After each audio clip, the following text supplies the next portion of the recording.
পাশের বাসা থেকে একদম টসটসে পাকা আমটা কিন্তু আমাদেরকে দিয়ে গিয়েছে একদম খাওয়ার জন্য, আর সেটাই আজকে আপনাদের সাথে শেয়ার করব।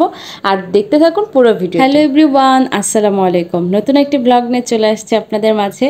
আজকে দেখাবো ভিন্ন রকম অনেক কিছু। তো এদিকে হচ্ছে আমার সান চিপস খেতে ইচ্ছে করছিল, তো তারপর আপনাদের ভাইয়া আমার জন্য এটা নিয়ে আসছিল। তো এটা খাওয়ার জন্য কিন্তু প্যাকেটটা খুলে ফেলছিলাম। আর এইদিকে কিন্তু দেখেছি আমার পাশের বাসায় আম গাছে দেখে অনেক বড় বড় আম হয়েছে, আর সেগুলো অলরেডি পেকে গিয়েছে। তারপর কিন্তু আমাদেরকে খাওয়ার জন্য এগুলো গিফট করে গিয়েছিল। তো যাই হোক, ফ্রিজে কিন্তু অনেকগুলো এখনো আছে। তো খাওয়ার জন্য কিন্তু দুটো আম মিমিকে আমগুলো দেখতে যত না সুন্দর, খেতেও কিন্তু ভীষণ মজা ছিল। আর দেখুন একদমই টসটসে কিন্তু হলুদ পাকা আম, আর এগুলো কিন্তু দেখেও কিন্তু মনটা একদমই জুড়ে গিয়েছে যে নিজ চোখে কিন্তু ফরমালিন ছাড়া একদম পাকা। তো এইদিকে আমগুলো খাওয়ার জন্য আমি ভালোভাবে একটু কেটে নিচ্ছিলাম। আর সচরাচর কিন্তু আমি এরকম করে আমগুলো কেটে থাকি, আর এইভাবে কাটতে কেন যেন আমার কাছে বেশ শর্টকাট লাগে।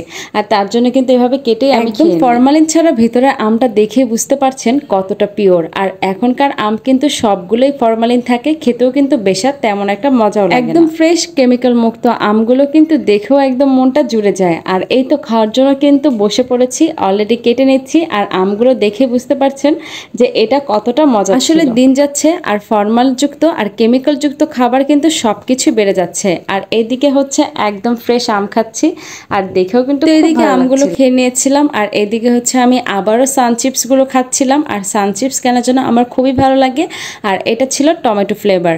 তো যাই হোক, একটা একটা করে কিন্তু খাচ্ছিলাম। আর আপনারা কি পছন্দ করেন কি না সান চিপস, অবশ্যই কিন্তু কমেন্ট বক্সে জানাবেন। তারপর এদিকে ঝটপট আমি চিপস গুলো খেয়ে নিয়েছি। এরপর কিচেনে গিয়েছিলাম একটু ভাত ভাজবো। তো হঠাৎ কিন্তু আমার ভাত ভাজা খেতে ইচ্ছে করছিল, সাথে আপনাদের ভাইয়ারও। তো তা ভাবলাম যে এখানে আজকে একটু ডিম দিয়ে ভাতটা এমনি ভেজেই নেই। ভাত ভাজাও কিন্তু জনপ্রিয় একটা খাবার, আর এটা কিন্তু কম বেশি সবাই খেয়ে থাকে। আর শর্টকাট একটা খাবার দেখে কিন্তু এটা অনেক ঝামেলা মুক্তভাবে এটা রেডি করা যায়। তো তারপর হচ্ছে ঝটপট আমি এখানে ডিমগুলো স্ক্র্যাম্বল করে নিচ্ছি।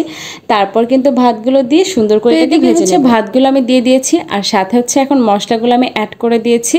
আর এক এক করে যা কিছু মশলা লাগে সব কিছু দিয়ে আমি ভাতগুলো এখন ভালোভাবে ভেজে নেব। আমার কাছে ভাত ভাজার সাথে গরম গরম ভাত ভাজার সাথে কিন্তু আলু ভর্তা দিয়ে খেতে ভীষণ ভালো লাগে।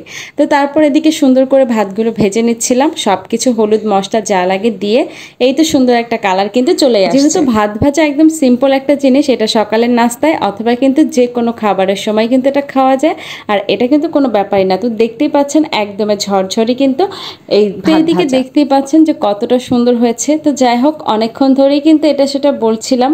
আর এইদিকে হচ্ছে করলা আমি রান্না করার জন্য এটা ভালোভাবে ধুয়ে নিয়েছি, এরপর মশলা দিয়ে এটাকে রান্না করে নেব। পাকা আমগুলো কেমন লেগেছে অবশ্যই কিন্তু লাইক কমেন্ট শেয়ার করে পাশে থাকবেন। তো আজকের ভিডিওটি কিন্তু এই পর্যন্ত। আর এইদিকে একটু ঝাল ঝাল করে করলা দিয়ে একটু রান্না করছিলাম। আমার মতো কে কিভাবে রান্না করেন অবশ্যই কিন্তু কমেন্ট বক্সে জানিয়ে দিবেন। সত্যি আমগুলো খেতে কিন্তু ভীষণ মজা হয়েছিল। তো আজকের ভিডিওটি এই পর্যন্ত, সবাই ভালো থাকবেন। আল্লাহ হাফেজ।